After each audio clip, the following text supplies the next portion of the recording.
¿Simplemente el hecho de pagar impuestos te hace ser una persona en el sector formal? Bueno, más que impuestos, impuestos sería como una especie así, por decirlo así, de consecuencia, porque de manera legal se tiene que pagar unos, no solo impuestos, sino también costos, ya sea de inscripción de empresas, o sea, para iniciar una empresa, y también costos laborales y tributarios. Por ejemplo, los beneficios sociales es un costo que las empresas indican que justo por eso no pueden hacerse cargo de esos costos y que son beneficios que les corresponde según Constitución a los trabajadores cuando alguien crea una microempresa, ¿no? Que también puedo más adelante indicar las diferencias o beneficios entre las micro y medianas empresas, Ujú. los beneficios que le tienen que dar a sus trabajadores. Claro, en cuanto a ese sector informal, ¿qué derechos se están perdiendo estando en esa situación? Bueno, por ejemplo, es una lista larga, pero en las micro y las pequeñas empresas, para empezar, hay un distingo por el monto de las UIT. En las micro, por ejemplo, de manera anual, tienen que tener unas ganancias más allá del 150 UIT. Las Ujú. pequeñas empresas están en el rango de 150 UIT hasta 1700 UIT, y ya las medianas empresas, que mayormente son formales, son superior a 1700 UIT. En este caso, las micro y la pequeña empresa tienen la similitud en lo siguiente. Por ejemplo, la remuneración mínima vital viene a ser la misma, la jornada máxima, el descanso semanal, los feriados, las vacaciones. En este caso, son 15 días máximo en las micro y pequeña. Y también se puede reducir a 7 días, pero en el caso que negocien, ¿no? El trabajador y el empresario. También algo que no se le paga a las micro es la CTS, por ejemplo, y también las gratificaciones no perciben las microempresas. Y bueno, también los derechos colectivos, como el derecho a formar un sindicato o una negociación colectiva, o al derecho de huelga, ¿no? En las micro, y lo curioso es que justo las micro son las que más abundan en nuestro país en la informalidad. Por eso es que es un tema de costo-beneficio, ¿no?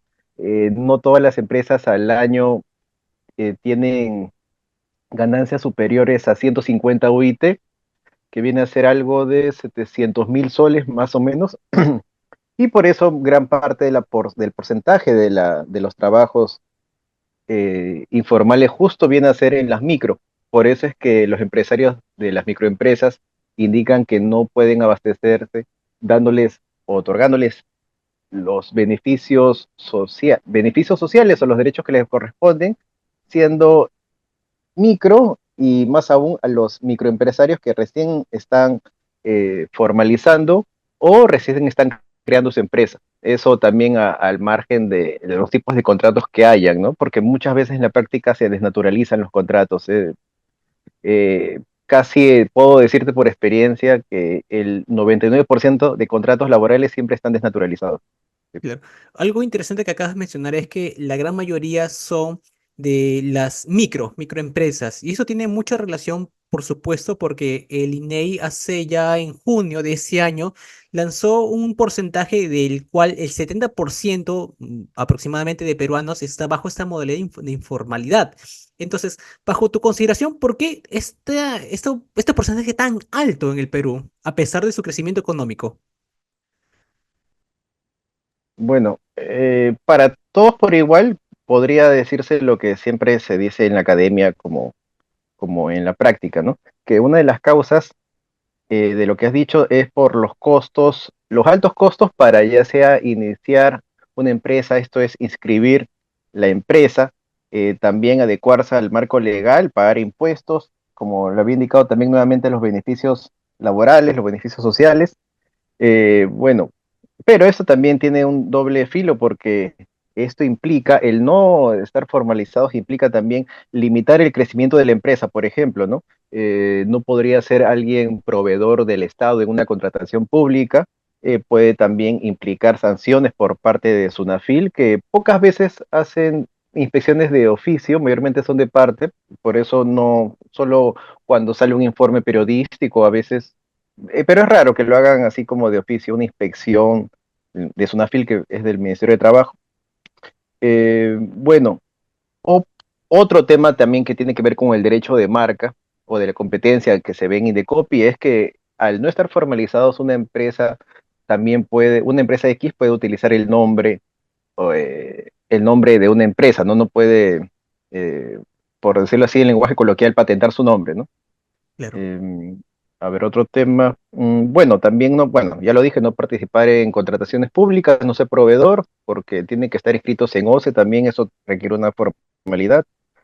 Y bueno, también no podrían adquirir a préstamos financieros, ¿no? Y lo curioso es que por aquí lo tengo anotado, porque cada año varían, pero de nuestro mapa, los países más formales vienen a ser Chile y Uruguay. Y también otro tema que puede ser una causa, es un tema también de cultural, de la población, también el hecho de las vías de comunicación implica las carreteras, la economía también, y esto también es algo que ya voy a decir un comentario netamente legal, que se critica mucho porque nuestra legislación laboral ha copiado el 100% de la legislación española, así como en el derecho penal copia la legislación alemana, el derecho civil copia la legislación francesa y española. Se critica mucho que desde el fin de los 80 se comenzó a importar mucho la legislación española, que es no necesariamente se acopla a nuestra realidad. Eso también es algo que siempre se ha criticado, que no hay una, por decirlo así, una filosofía peruana. Siempre todo lo importamos de manera legal también. Y bueno, por aquí tenía anotado justo los lugares en el Perú que son más informales. ¿Me permite hacer Eh, una pregunta sí, justamente, Diego? dime. Lo que acabas de mencionar porque es muy importante y es que también habíamos oído del hecho de que hemos tratado de acoplar, incluso adaptarnos, podríamos decir fallidamente, de esos modelos internacionales a la realidad peruana bajo este contexto o el pretexto de que podría funcionar, pero la realidad no marca ello. Entonces, ¿tú crees que el Estado para eso ha fallado rotundamente? Sí, yo creo que el mayor desincentivo son los altos costos, altos impuestos, pero es que también es algo que también sería bueno que un economista opine, ¿no? Porque el tema costo-beneficio siempre, más costo, menos beneficio y siempre hay que buscar un punto de equilibrio que es muy difícil, que el Estado dé beneficios, pero a la vez pierda al no recibir una gran cantidad de impuestos por parte de las empresas, ¿no?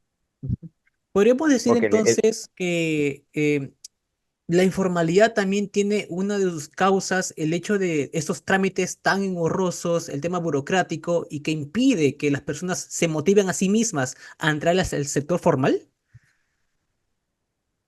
sí, eh, bueno, hay dos opiniones, ¿no? Desde el punto de vista de los trabajadores, que ellos siempre buscan que se fiscalice más y el empresario quiere más, por decirlo así, libre mercado, ¿no? Que el Estado no intervenga tanto. Es como que los empresarios, voy a poner un ejemplo, ¿no? Estarían gustosos de tener a alguien como Milei de presidente, que cero Estado, pero los trabajadores quieren que el Estado intervenga. Siempre hay esa pugna de intereses, al fin y al cabo son intereses, cada uno vela por lo que le beneficia, ¿no? Sí, si respondo como empresario es que el Estado pone muchas trabas. No te puedo responder de la parte económica porque eso sí no manejo, pero en la parte legal sí es muy burocrático, los requisitos, los formularios, el formato es muy engorroso. Y para el trabajador lo que en vez de querer alejar al Estado, el trabajador quisiera que el Estado intervenga. Por eso mismo Sunafil desde enero del 2016, 2015 existe y eso también beneficia mucho a los trabajadores para el tema de las inspecciones y las inspecciones son importantes y esto pues va de la mano con que el Estado que intervenga porque gracias a Sunafil se ganan muchas demandas judiciales porque se utiliza, por ejemplo, no las inspecciones o las multas que sancionan con las empresas, hacia las empresas, sirven, por ejemplo, para fundamentar demandas en el Poder Judicial. Justamente volviendo a lo que, perdón por interrumpirte en esta última parte y me haces mencionar un dato. Hay correlación entre las regiones acá en Perú de que, por ejemplo, en la selva, costa o sierra, o específicamente en sus propias regiones, el aumento o la tasa alta de informalidad. ¿Existe esa data?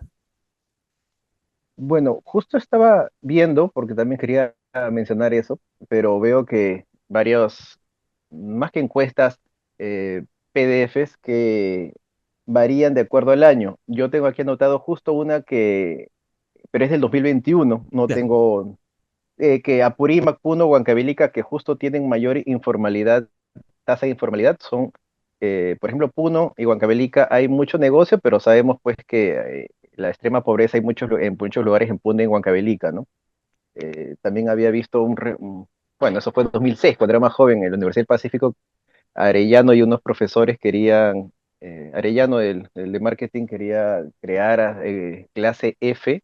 Eso fue muy polémico porque clase es como extrema pobreza en Huancavelica y lo curioso es que ahí son muy comerciantes, pero mientras más comerciantes, menos formales, ¿no? Es que aquí en Perú creo que es un tema que hay como una especie de chip mientras más formal soy, más tengo que otorgarle beneficios a mis trabajadores, ¿no? Creo que hay ese chip de que primero soy yo, porque obviamente el empresario, hasta que no sea mediana empresa, tiene que prever sus beneficios, ¿no?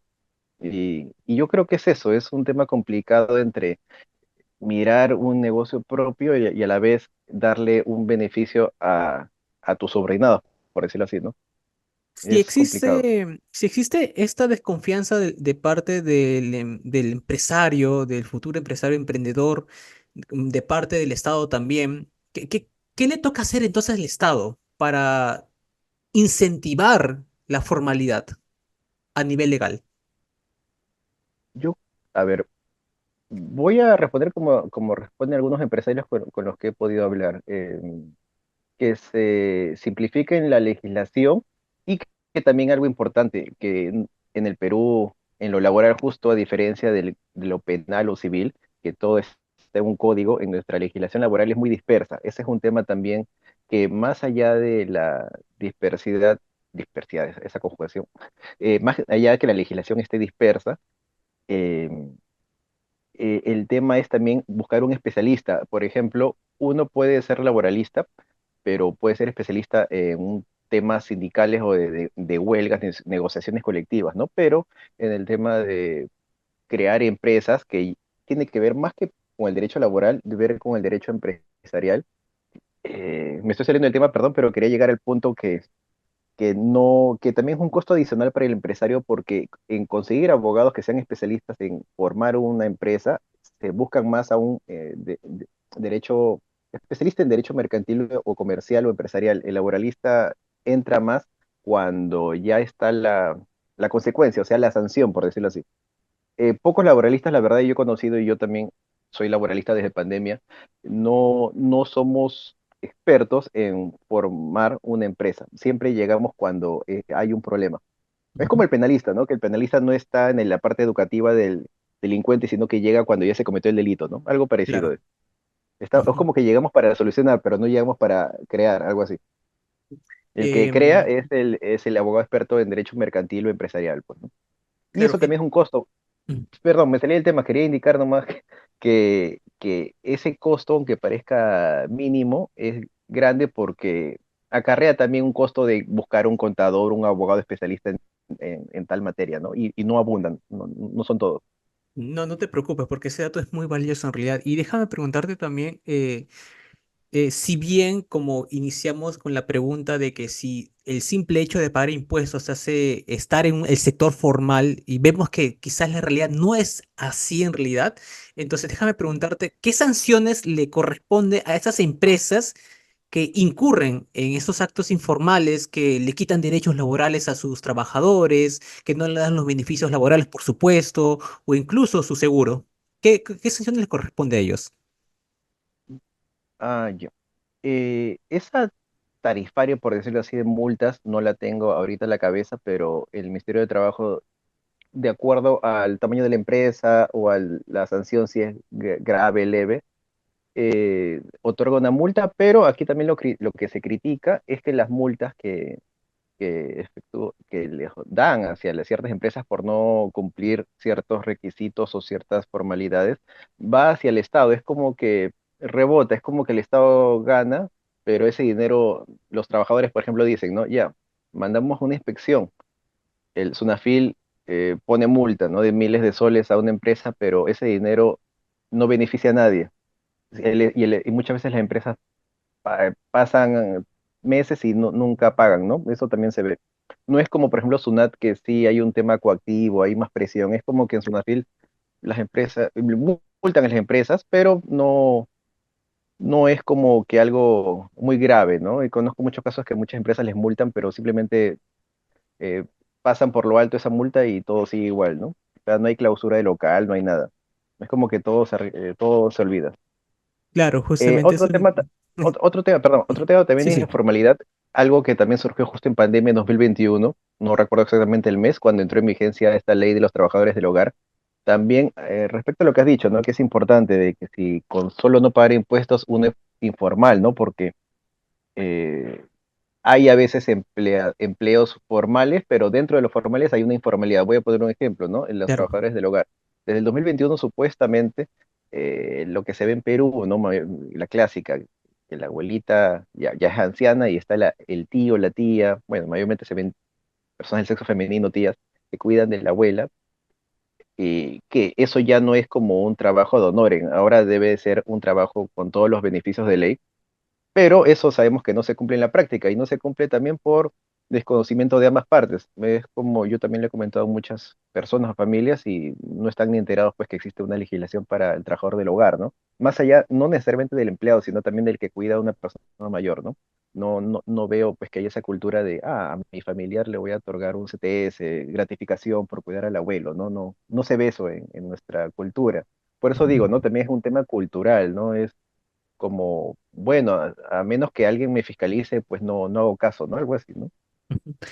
Diego, déjame preguntarte justamente porque acabas de mencionar algo muy interesante que es el tema de trabajadoras del hogar. Mm, Bajo tu experiencia, ¿consideras que el factor de género y, por ejemplo, también edad afecta o tiene una relación directa con el alto nivel de informalidad? Bueno, de las encuestas que he visto, género sí se sabe que los cuidadores del hogar mayormente son mujeres, no tengo un número exacto en la mano, pero siempre que se habla de informalidad son las edades de rango de 25 a 45 años más o menos. No tengo cifras más exactas, pero de 25 a 45 años es lo usual de la informalidad actual en el Perú. ¿Tú crees que nos falta muchísima, mencionaste el factor cultural, también nos falta muchísima educación financiera de esa parte, o sea, comprender básicamente el cómo podemos emprender y qué también acarrea con esto?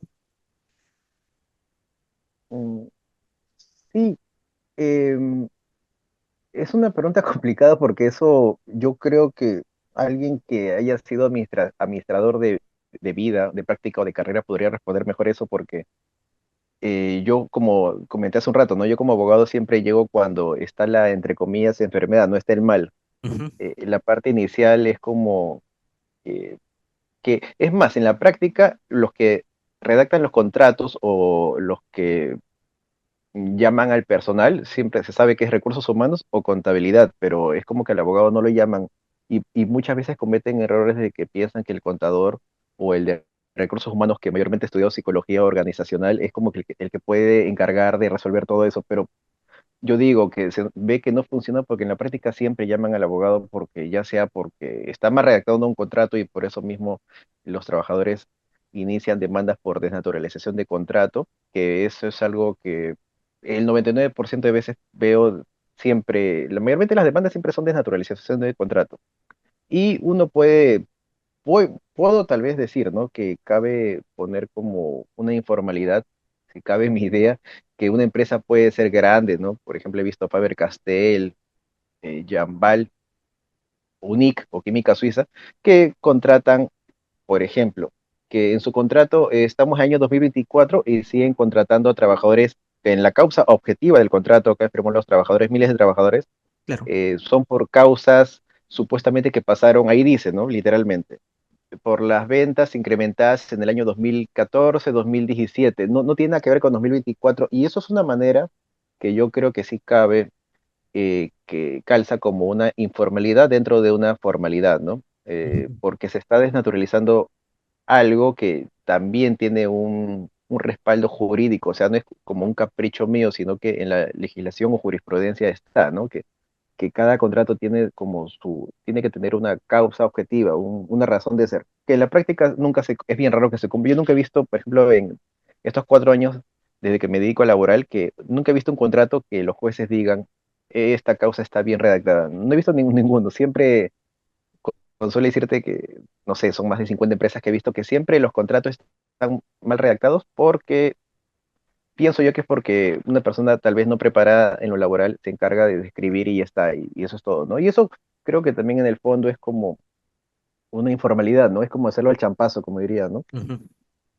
Mm. En tu experiencia en en estos 4 años, ¿cuáles son los casos más comunes para el cual han acudido a ti, por ejemplo, o quizás a tus pares, a tus colegas? ¿Qué casos concretos Ah, para justamente recurrir a un abogado laboral? ya, el clásico, el 99, el más usual, el 99% hacía segurísimo es desnaturalización de contrato.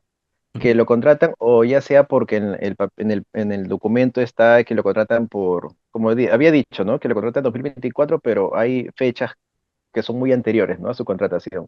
Eso, o desnaturalización porque eres locación de servicios, que eso es lo que más abunda, que estás en un trabajo, mm, locación, ¿no? Te hacen firmar locación, pero está subordinado a mandatos, a memorandos, a descuentos al fin de mes, y a todo eso, que en pocas palabras se reduce al tema desnaturalización de contrato. Eso es lo que se ve el 99%. Indemnizaciones, o, que despidan al gerente de confianza, o accidentes de trabajo, es bien raro, la verdad. Sí. Ujú. Hay un tema muy importante aquí porque básicamente existen muchos trabajadores que creen estar en el sector formal y no firman ni un contrato con la Mm, empresa. Por ejemplo, con esas falsas prácticas profesionales o preprofesionales y el practicante, por ejemplo, está trabajando bajo ningún tipo de contrato. sí. ¿Tú crees que esto realmente es algo profesional y ético? No, y yo justo, cuando conozco personas les recomiendo que inicien su demanda porque sí o sí tienen las de ganar cuando hay un contrato verbal, en la legislación laboral. Se presume, eso se presume de puro derecho. Cuando no hay un contrato solo de boca, se presume que eres a plazo indeterminado. Y la forma de probar, que ahora gracias a los WhatsApp o a las redes, es que uno adjunta como medio probatorio pantallazos de que alguien te está diciendo, oye, mañana entra a tal hora, o tú le dices a alguien, dejé la llave a tal lugar. El hecho de estar subordinado a alguien o cumplir mandatos, ya de pleno derecho eres un trabajador indeterminado. Y bueno, solo haciendo juicio se puede lograr eso, ¿no? Pero al fin y al cabo seguimos perteneciendo a ese sector informal todavía, a pesar de que se podría demandar. Sí, sí, y lo curioso es que yo también lo comento porque no se demanda por desconocimiento. Yo también, cuando terminé el colegio, trabajé en Papa John's, Radio Shack, Happy Land, Ujú. y se desnaturalizó, y justo todos mis compañeros de esos 3 trabajos nunca supimos que se podía judicializar o ir a Sunafil, porque hay mucho desconocimiento, es verdad. Yo todo esto lo aprendí en derecho, acepto que antes de estudiar derecho yo no sabía, cuáles eran mis derechos. Creo que eso también es algo muy malo que arrastramos en el Perú, que no sabemos nuestros derechos. Desde algo tan sencillo como el policía que me detenga, qué cosa le tengo que decir, responder sí o no, etcétera, y más aún los temas laborales, ¿no? Que es algo muy especializado. No todos los que terminamos derecho sabemos nuestros derechos laborales, ¿no? Aunque suene muy ilógico, pero es verdad. En la práctica, a veces, yo, por ejemplo, al egresar en la universidad recién, o en la práctica, ya como abogado colegiado, me entero de ciertos derechos que tenemos las personas, ¿no? Al trabajar. Es porque es como que, los derechos los dejamos de lado y solo vemos, trabajar el día a día, ¿no? Pero no prevemos, más allá de qué cosa nos corresponde por lo que hacemos, ¿no? Acabo de decir algo muy importante, justamente el desconocimiento. ¿Tú crees Ujú. que sabemos lo que firmamos? Aunque No, la suene verdad no. gracioso. Sí, la verdad no. Mira, por ejemplo, te puedo decir que de las personas que conozco, hombres y mujeres, mira, solo máximo 4 personas, máximo, están con contrato indeterminado. Los abogados tenemos o tienen la mala costumbre de que te pagan así en fajos de billetes o en yape o en efectivo, en pocas palabras, pero no estamos no tenemos contrato, eso es lo curioso. Es bien raro conocer a una amistad que tenga un contrato. La mayoría es como que haces un servicio ya honorario, pago, recibes por honorarios, pero la mayormente, y más aún los penalistas, pero ese es un tema ya aparte por los clientes que tienen, que algunos son, abiertamente lo digo, son corruptos, reciben dinero en efectivo para no declararlo. Claro, y Es en como que los ese... abogados ajá, seguimos ujú. todo ese juego informal, mundo turbio, en el mundo penal, que yo en un tiempo también estuve en penal, por eso, justo por eso, X motivo dejé penal, había muchas irregularidades. Y Sí. básicamente las empresas aprovechan justamente de ese desconocimiento y vemos que básicamente el Estado hace poco y nada en realidad, hace de la vista gorda muchas veces. Y así como siempre se escucha de manera coloquial, ¿no? Ah, el penalista es el clásico corrupto, que se ve que hay jueces y fiscales que arreglan por lo bajo.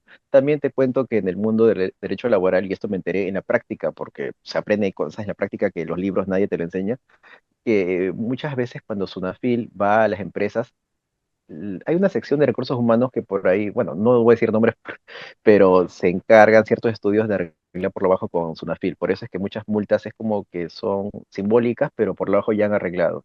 Ah, claro. Ujú. Sí, en el derecho laboral se ve eso también, que Sunafil se corrompe cuando la empresa es grande y le paga por lo bajo. Y a veces he visto casos que algunos practicantes mayormente practicantes, para no tener muchas responsabilidades, son los que se encargan de hacer esos arreglos.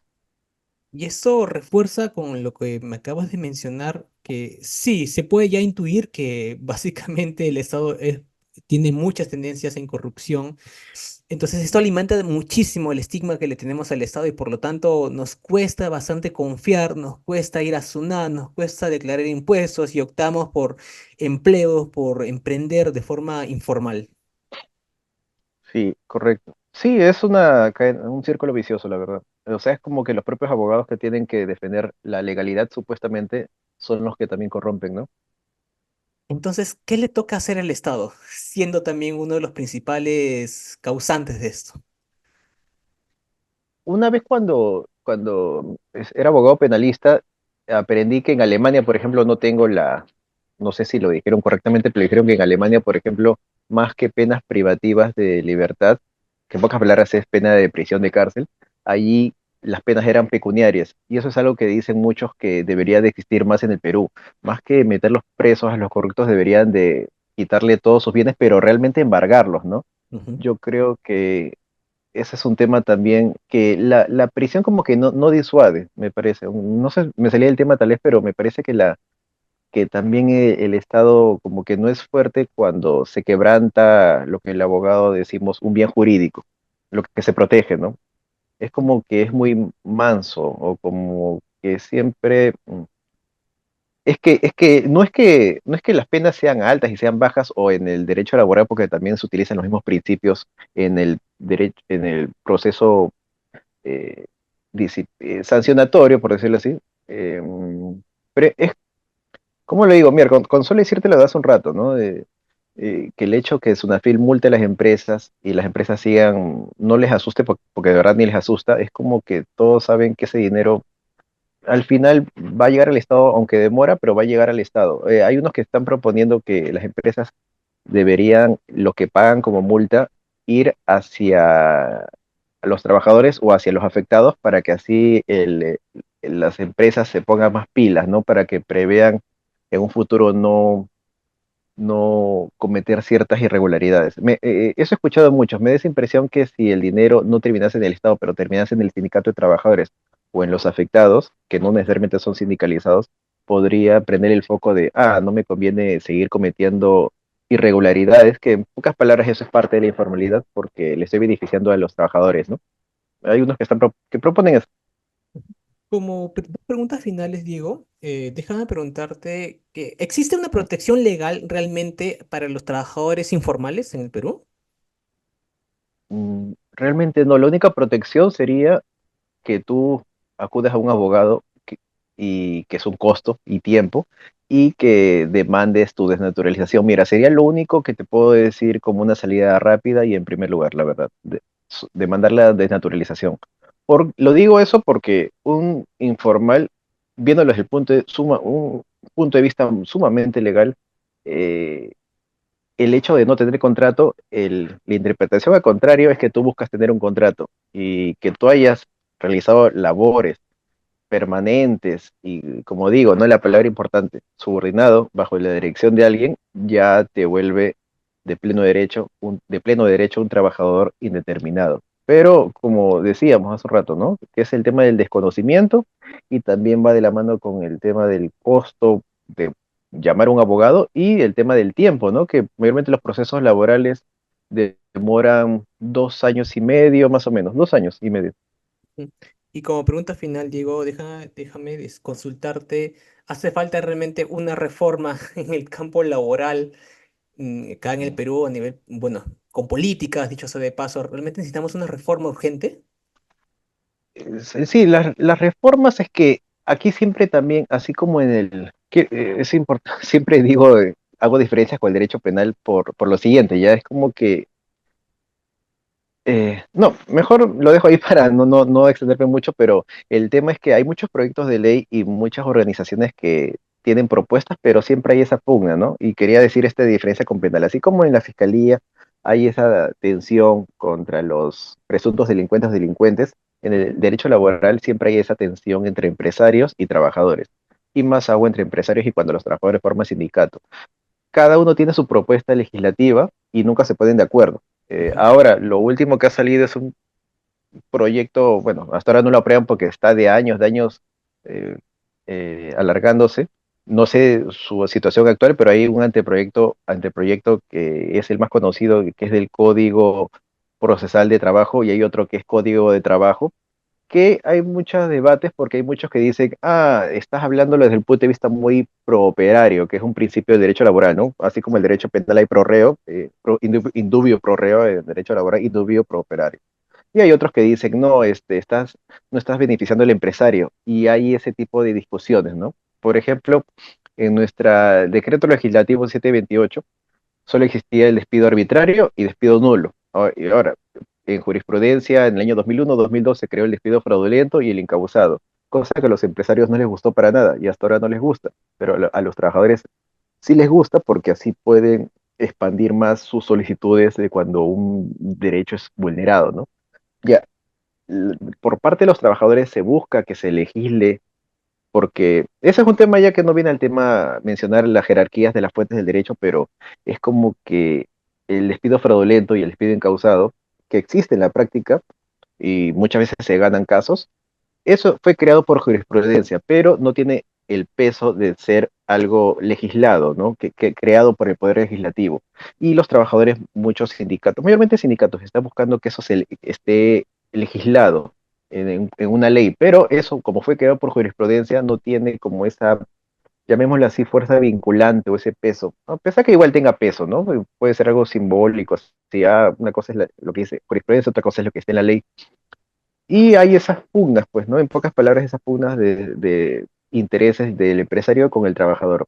Eh, por eso no se ponen de acuerdo así como existe el Código Civil y el Código Penal, no hay un Ujú. Código del Trabajo en Perú. Nunca lo ha habido, porque siempre ha habido esas pugnas de intereses económicos en el fondo.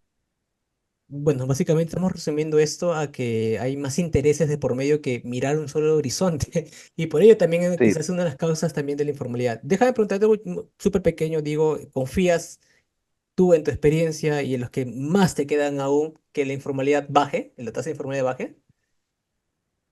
la verdad es muy difícil porque yo creo que es un tema cultural y que también tiene que ver de la mano con algo que yo puedo entender, ¿no? El tema que puede estar cerca al individualismo, ¿no? Volviendo al tema de las micro, cuando uno está recién formando su microempresa, no puede hacer como una labor social, ¿no? Una responsabilidad social, es como que eso siempre se la dejan pues a las macro, ¿no? A Coca-Cola, Telefónica, pero un, mic- un micro, una pequeña, una mediana, no está pensando en, voy a hacer mi responsabilidad social, voy a hacer un vaso de leche, ¿no? Una Navidad chocolatada porque tiene que prever primero pues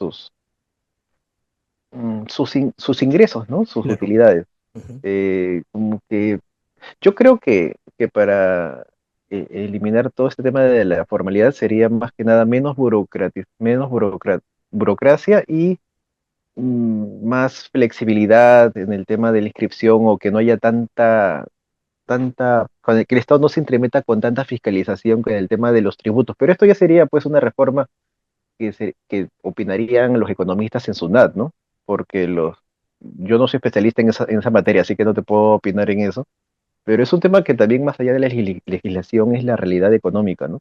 ujú. Es lo que se critica, y volviendo a lo de hace un rato, ¿no? Que nosotros hemos al 100% importado legislación española, que España en los 80 no era el Perú, no es el Perú actual, ¿no? Pero Claro. seguimos utilizando la legislación española de la España después de cuando volvió a la democracia después de la dictadura de Franco, ¿no? Ese es el tema, que nosotros seguimos utilizando cosas muy antiguas.